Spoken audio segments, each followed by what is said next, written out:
Welcome back. I'm Britta Petersen. I'm a senior fellow at the Observer Research Foundation, and today I'm in conversation with Professor David Newman from Israel. Hi. Professor Newman is a chair of geopolitics at the Department of Politics at Ben Gurion University of the Negev in Israel, and he's presently a visiting professor at the South Asian University here in Delhi. And we've been in the first part of this program talking about the elections in Israel that took place last week, and that have been a quite tight race, but the long-term Prime Minister Benjamin Netanyahu has come out in front, and he is at the moment trying to forge a coalition government with a number of smaller parties, two religious parties, two other rather right-wing parties, but it seems that Benjamin Netanyahu is all set to become again, for the fifth time, Prime Minister of Israel, and he's beating the record with that of the legendary founder of Israel, Ben Gurion. So he will be longer in power than Ben Gurion. We've been looking a little bit at the coalition arithmetics in the last program. We've been looking at the problem that the left in Israel has been almost diminished, is non-existent as a political factor anymore. The Labour Party only won six seats out of 120 in the parliament, the Knesset. And we've been also looking a little bit of what price Netanyahu will have to pay for forging a coalition with these conservative parties. But we'd also like to have a look at the broader region of West Asia and the conflict that Israel has been for a very long time on with the Palestinians. The success of Netanyahu and the right wing, what does it mean for the future development of the conflict between Israel and the Palestinians? Well, if there hasn't been much of a peace process for the last few years, there is even less likelihood of that coming about, particularly not through the instigation of the local leaders of Netanyahu and Abu Mazen.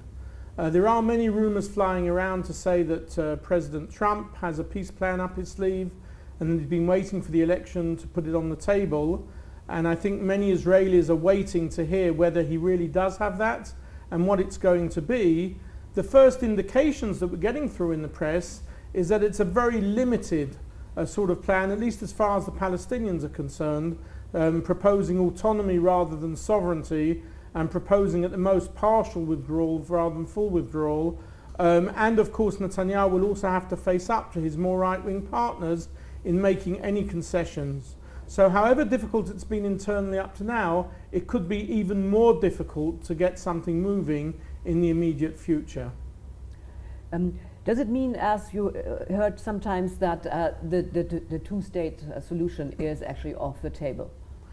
It's certainly much harder to implement than it was in the past. Like many other things in the history of the Arab-Israel or the Israel-Palestine conflict, you sometimes have windows of opportunity, and by the time you're really prepared to talk about them again, the windows have been firmly shut. So in the past there has been ideological opposition to two states, be it from the far right who oppose a Palestinian state, or the far left and much of the Palestinian world who prefer to see a single binational democracy. But overall there has been consensus within the larger part of Israel to move towards something called the two-state solution. But increasingly as time moves on, it becomes even more difficult to imagine how it could be implemented with a single border. There are approximately 500,000, 500,000 Jewish resident settlers of the West Bank today. Could any Israeli government, even a government of the left, forcefully evacuate them? Highly unlikely. And so there is the beginning of some thinking of solutions beyond the territorial box, some sort of power sharing, because it looks very difficult, almost impossible, to draw a single clean boundary today. It's often been said that actually the youth of Israel is more righteous than the older population now. Does that also mean that the younger population has somehow settled into this situation that is somewhat beyond war and peace? Well, I think that's interesting, first of all, because in the past, of course, it was always the older population, particularly those who remember the wars and even the establishment of the state, who tended to have a more right-of-centre position. but many polls and public surveys indicate that the younger population, younger adults, are also voting centre-right rather than centre-left today. I think definitely there's a dissatisfaction with what they've seen in the past 10 years vis-a-vis the Gaza Strip, rockets, wars, and ballistic missiles and so on. So they are less hopeful of something working out with the West Bank. There is a lot of dissatisfaction with the morality of politics amongst the younger generation, and probably you would find that the lower participation rates are more highly represented amongst younger voters than older voters. And generally life is good in Israel. I mean, the quality of life is high. Yes, there is poverty, there are economic problems which tend to impact even the middle class youngsters who find it hard to get into the housing ladder and so on. But so long as the conflict doesn't inflict upon them on a daily basis, and there are no terrorist bombs on the buses or in the shopping malls, then the conflict may only be 20 or 30 miles away, but it could be a galaxy away. And as long as their life is normal and pretty well managed, they're quite happy to go on with life as it is. So the rather muscular approach of Benjamin Netanyahu can be seen as a success in that sense. Well, he's successfully managed to portray himself both as Mr. Security, even though he faced 3 commanders-in-chief in the election, but he was seen or perceived, or he managed to sell himself as being no less an expert on security, because he has been both Prime Minister for 10 years and Defence Minister for a number of years. And he's also managed to portray himself very successfully as being the Foreign Minister of Israel. He has a good relationship with Trump. He has a working relationship with Putin. Which other world leader has such a good relationship with both the leaders of Russia and the USA? And also he has a fairly good, strong relationship with Modi here in India. So he has managed to sell himself as being the most experienced and sophisticated politician out there in the field. So that might be one of the reasons why his competitor, Benny Gantz, despite being a high-ranking military, did not capitalize on this. Yes, I think he failed to capitalize, but I think that was partly because as the election campaign went on, you saw that Netanyahu had been around in this game a lot longer than Gantz. There's no question that in Israel, to be an ex-commander-in-chief of the army often brings you into politics and brings you up to high positions, but not in a single jump, from not being in politics to suddenly being a candidate for Prime Minister. Netanyahu's been around there. He's not only been Prime Minister, he's held both the defence and the foreign affairs portfolio.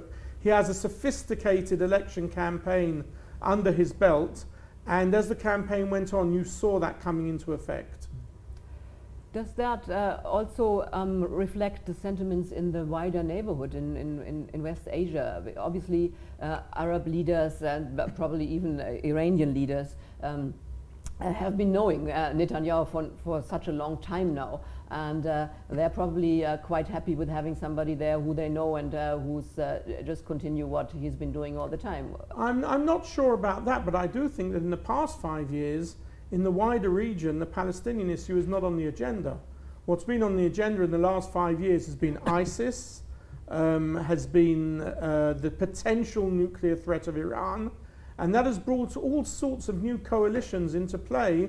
Not least Israel and some of the Gulf states have certain coalitions or joint operations going on together. It doesn't mean they love each other any more than they did in the past, but they both face other threats in the region, which for each of them is perceived and portrayed as being greater than the immediate impact of the Israel-Palestine conflict.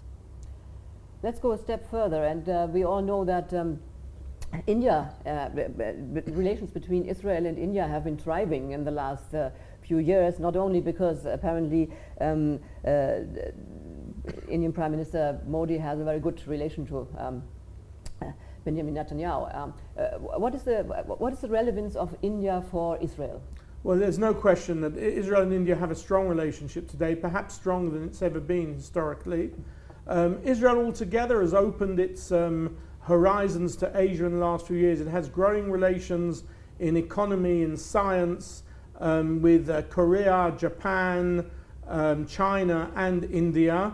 As an addition or an alternative to many issues with Europe. and so on. Clearly, one of the big issues between Israel and India is in the field of defense industries, military cooperation, surveillance technology, in which clearly Israel, a small country, has a lot to sell and to bring into India. And I think Netanyahu has visited India twice in the last few years, will probably visit again in the future, and there are some big cooperations and deals going on in this field. Israel has also been thriving economically under Netanyahu. It hasn't been doing badly under Netanyahu. The middle class will tell you that they've been pushed out of the ladder, and it's very hard for people to get their foot into the housing market. And obviously there are areas of poverty with people below the poverty line, as there are in any other country. But overall the economic situation is pretty good in Israel. People live fairly well. It's an expensive country, but people live fairly well. And Netanyahu also in the past, in addition to all his other ministries, has even occupied the economics ministry, the finance ministry for a while. And if he doesn't put that over as his own personal success, he obviously puts that over as his wider party success. You mentioned that Netanyahu might have to pay a price to Donald Trump, who has been very supportive of Netanyahu. What could that price be? Well, this I think is what his right-wing, more extreme right-wing colleagues are afraid of. In the last 2 years, Trump has given Netanyahu and Israel some big presents. He's been the first American president to finally move the embassy from Tel Aviv to Jerusalem. The first American president when he visited Israel to visit the old city under Israeli control and visit the Western Wall. And just a few weeks ago, the first American president to say that Israel may have the right to control and sovereignty over the Golan Heights. All these are major game changes in the Arab-Israel conflict, and there are those who believe that a lot of these sweets or these presents which he's given to Netanyahu are now going to have to be repaid in certain demands he makes from Israel and from Netanyahu as part of a peace agreement in the future. Thank you very much, Professor Newman, for unpacking us the results of the Israel elections here, and so thanks once again for visiting us. Thank you.